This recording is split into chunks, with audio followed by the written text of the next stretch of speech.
Hello, everyone. Welcome today to this SVIC interview. I'm your host, Rahim Tula.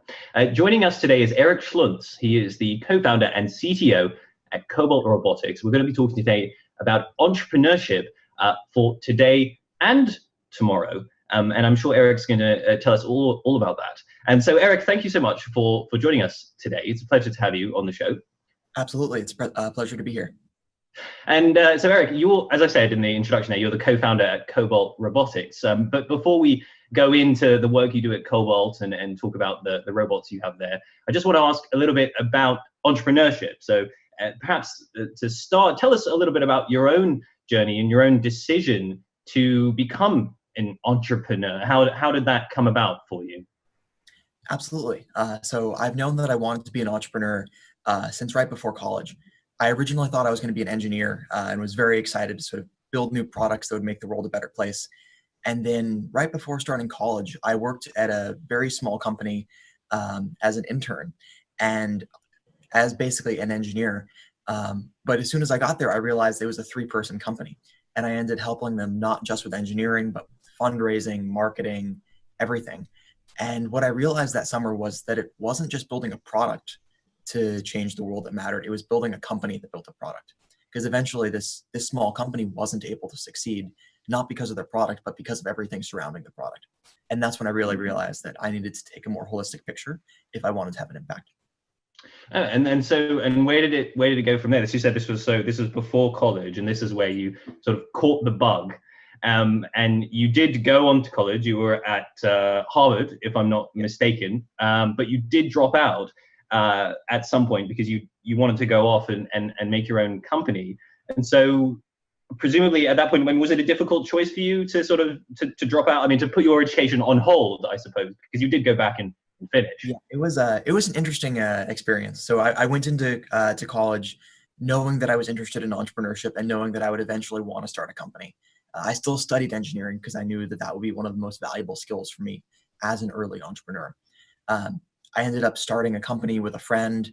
We got some early traction and decided to drop out to go through Y Combinator. And at that point, I think the decision was actually quite easy.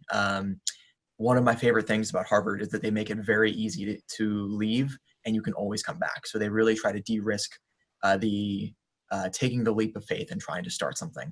And I sort of knew that the things I would learn, even if everything went badly, doing my own company full time would be I would grow tremendously as an entrepreneur and a leader. Absolutely, and I'm really interested in this process you talk about learning, about becoming an entrepreneur. I mean, looking back on it now, what are the sort of skills that you felt the ones that you needed to have? Because of course you were obviously becoming an engineer, and so the technical skills might have been there, but of course when you run a company, there's so many other things to think about. Management, finance, human resources, and so on. So what was it like for you to learn those skills?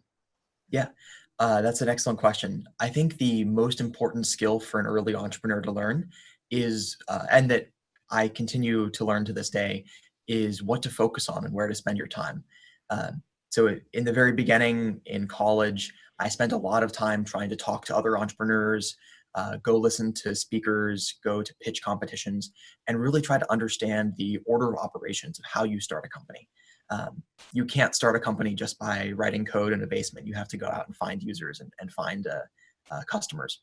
And I think throughout my first company, I really realized how important it is to focus on the right things. And you can be doing work that feels incredibly important, but if it's in the wrong order, it's basically wasted. So I think that's the most important thing for an entrepreneur to learn is where to spend their time, and then getting better at that thing as they go. And that's better engineering skills, better sales skills, better management skills. And so what do you mean give us an example what you mean about doing things in the wrong order? You might be doing good work, but not necessarily in the right places. Tell us a little more about that. Yeah. So at one point during my first company, after I had already dropped out of Harvard, we were at that point, I think, sales limited. We had our initial product mostly done, but me and my co-founder were engineers. We loved coding new features, and we really didn't like doing sales that much. And every once in a while, we would get some new idea for a feature, and we would drop everything and start coding it up. And we'd have to remind ourselves, hey, is this new feature really what's holding us back as a company? No, it's sales. Even if we do a great job coding this new feature for a week, and it's a good feature, that's going to be wasted time because we weren't doing sales, which is the most leveraged thing for us. So it's really hard to sort of hold yourself accountable and not do what's fun, but do what's important. And I'm wondering, Erik, how do you look at the idea of innovation in the sense, I mean, where do your ideas come from? I mean, for example, I mean, what separates me or anyone else from becoming an entrepreneur? I mean, we all have ideas potentially, but is there something special, do you feel, about the ones that are successful? Is there something special about the way they look at the world, the problems that they decide to focus on? I believe so. I think what's more important than focusing on an idea is focusing on a problem. I think I learned this really well. And then for my second company, me and my current co-founder, we decided to do an entirely different process than most entrepreneurs. So we actually started Cobalt with no idea of what we were going to work on and decided instead to look for a problem rather than an idea. So we went out and we did interviews of lots of different people from lots of different industries and asked them about their daily jobs, asked them what they worked on, what the worst parts of their jobs were, what they would want to change about them.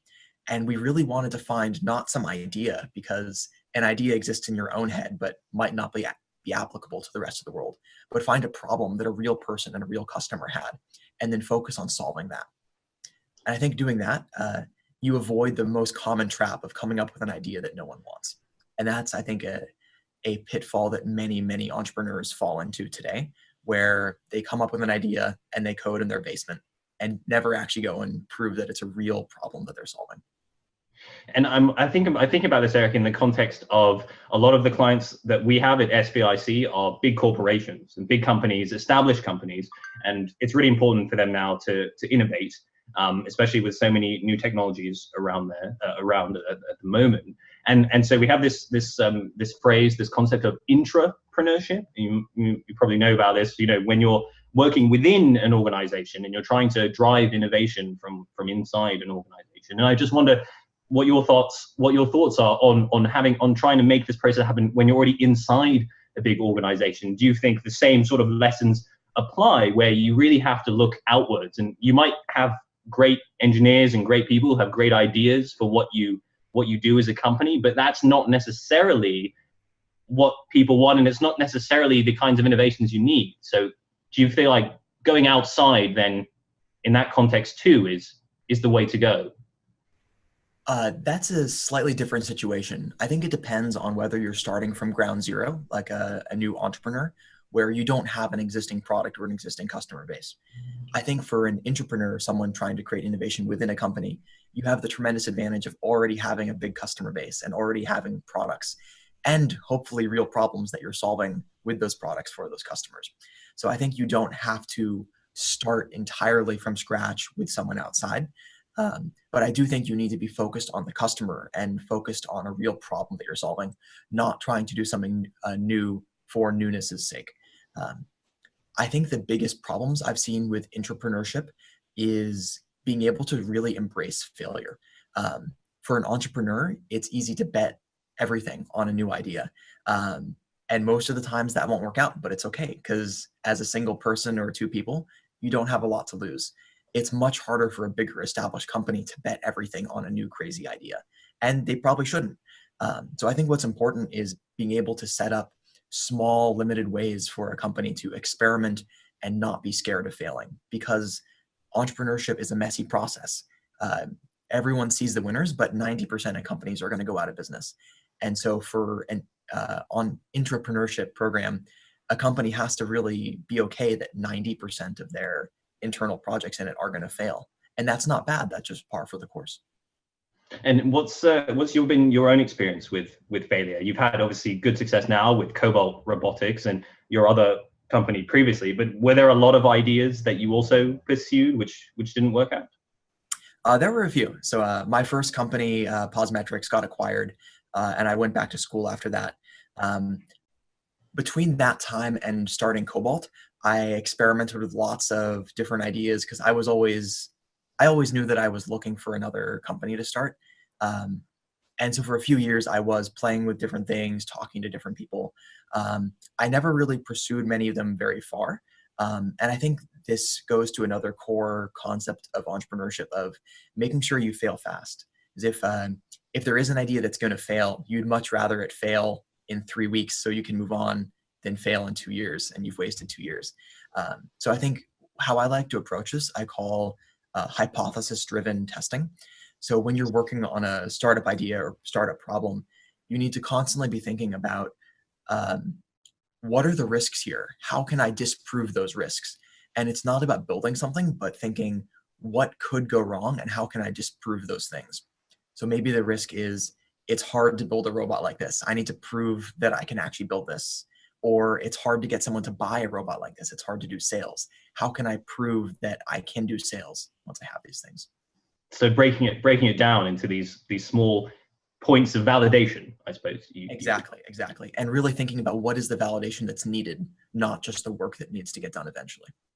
Thank you, Eric. And I want to get onto that little robot behind you for sure, and maybe not so little actually. But just before I do that, I just want to say I have to mention, of course, that you were in the Forbes 30 under 30 list for 2018. So one to watch, and for your work in enterprise technology at Cobalt. And one phrase in reading the Forbes article which stood out to me was that they described this cohort of 30 under 30 as being having ambition but also impatience. And I was just wondering how you felt about that. You seem like a very an optimistic guy, and you say you've had some failures, but generally you're focused and you've achieved success. But I just wondering, this idea of sort of ambition and impatience, it draws for me a picture of someone who wants to change the world and has a lot of ideas and is really just pushing to make those happen. I mean, do you see yourself in that characterization at all? I definitely do. I think ambition is something that's very common between me and my other peers in entrepreneurship. I think you really need to be ambitious and have a strong desire to change the world. Otherwise, there's no reason to do this. It's way easier to get a 9-to-5 job. But it's more fun to do this. I think I really enjoy waking up every morning and knowing that what I'm building here is going to help drive the future of robotics forward and help people. In terms of impatience, I think that's definitely a double-edged sword. I think there's good impatience where you're gonna go and you're not gonna wait because that's what the standard thing to do is. You're not gonna wait to start a company till you're out of business school because that's what your parents did. So I think it's a matter of really questioning when people tell you to wait and not taking their word for default. There's other times where you need to be patient, where you've proved your initial hypotheses and now it's a 2-year grind through product development and sales, and you need to have patience through that and be able to push through tenaciously and not get bored and go try to do something else. So I think it's a mix of basically being patient at the right times and being impatient at the others. Oh, it's definitely a complex cocktail, I think, of different strengths, character traits, I suppose. But Eric, let's just talk a little bit about that robot behind you.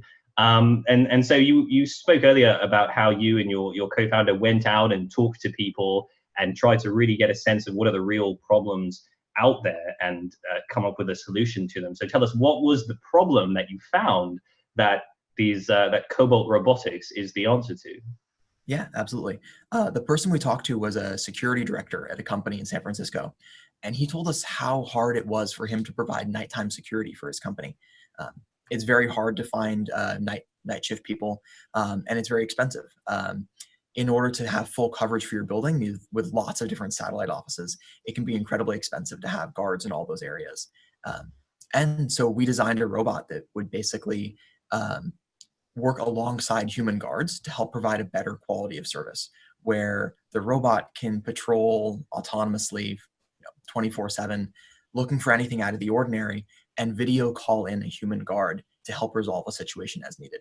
That way, your best guards can be in multiple places at once and responding with a friendly customer service face to any events that might be happening in your organization, instead of sitting underutilized in an empty office building all night.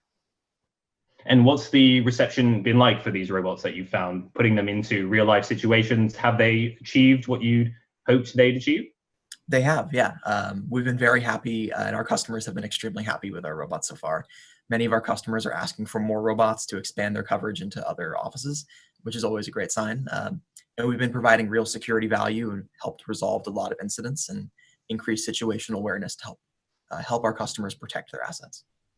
And are these robots, these are smart robots, as I understand? There's a certain element of artificial intelligence at work here? There absolutely is. So the robots themselves are running a lot of artificial intelligence and machine learning in order to detect what is normal and what is a security anomaly in a space. So they'll learn what common sounds are, what common people are, what looks unusual in order to raise an alert to one of these human operators.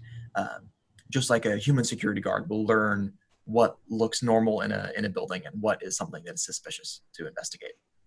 Right. So they do learn over time. So you can put them in a new environment, and over time they will understand how the specifics, I suppose, of that environment, the nuances, and be able to react accordingly. Absolutely. And Erik, this all kind of puts me in mind of a sort of a question around artificial intelligence, which I think we hear a lot today, which is about the future of work and how we're going as humans, how we're going to interact with artificial intelligence and with smart machines. And I think your security robots, in a sense, they kind of epitomize this sort of dilemma we have of replacing humans with robots. And I'm really curious to know what your views are on this. Do you sort of have any sense, of this fear of, the rise of the machines and we're all going to be out of jobs? Somehow I have a sense you don't share that apocalyptic view. No, I don't. So robots replace tasks, not jobs. And I think robots in lots of industries will change what jobs look like and will make humans more efficient and better at them. But the reason I'm optimistic is that humans are still really good at a lot of things and robots are good at different things. So I think the best solutions happen when humans and robots work together, both using their strengths. Just like you'd use a calculator to help do your taxes. You don't want to do all those multiplications yourself. But robots are still bad at handling complex situations, interacting with people, and making smart and nuanced decisions. So that's where we really want to have a person involved. So Cobalt is creating a lot of jobs right here. I'm actually sitting in our robot operations center where we have robot specialists working every night and on weekends to help supervise our fleet of robots. Thank you, Erik. And so I think we're probably just sort of running out of time, unfortunately. So we'll probably draw our interview to a close. I think just as a sort of final thought then, I suppose robots probably won't ever make good entrepreneurs, given what you've told us about the mix of characteristics and human sort of traits that entrepreneurs need, and the decisions and the judgments, which of course go into that. But so just I think looking ahead for yourself as an entrepreneur, someone who I think is one of this young generation of entrepreneurs now going forward to change things. What for you is I suppose maybe it's a two-part question. What is for you the problem out there, that the big question, the big problem that you still want to solve? What's your philosophy, I suppose, going forward? Absolutely. So I'm incredibly passionate about robotics and bringing robots to help more people in the world. I think that robots definitely have a bad rap right now, but the way I see it is that robotics is a tool that can help leverage and magnify what a single person can do by themselves in the same way that electricity or computers can. And I really see that Cobalt driving the field of robotics forward, making robots more commonplace, improving how humans can interact and work alongside robots is going to make the world a much better place for everyone. Thank you, Erik. Well, there we are, ladies and gentlemen. Erik Schluntz there with his vision for a human robot world that is going to work beautifully and in harmony. We wish him all the best with that mission. And Erik, I think the last thing to say then, just to thank you very much for joining us today and for being on the program. Absolutely. It was a pleasure. And to the viewers, thank you so much for joining us today. I hope you've enjoyed our talk. And while you're here, I just want to remind you that if you are interested in the talk I've had today with Erik, and you want to maybe get closer to the technologies that are in Silicon Valley today, the ones which are emerging, like robotics, perhaps you want to engage with startups like Cobalt Robotics. Whatever your business, here at SVIC, we can help you get in touch with the technologies, the startups, the innovation that is happening today in Silicon Valley. We can tailor-make, custom-make a program for your industry. So do check our website, siliconvalley.center for details of that. But I think on that note, that's where we'll wrap things up today. So from me and from my guest today, Erik Schluntz, the co-founder and CTO at Cobalt Robotics, we will say goodbye for now. So until next time, goodbye.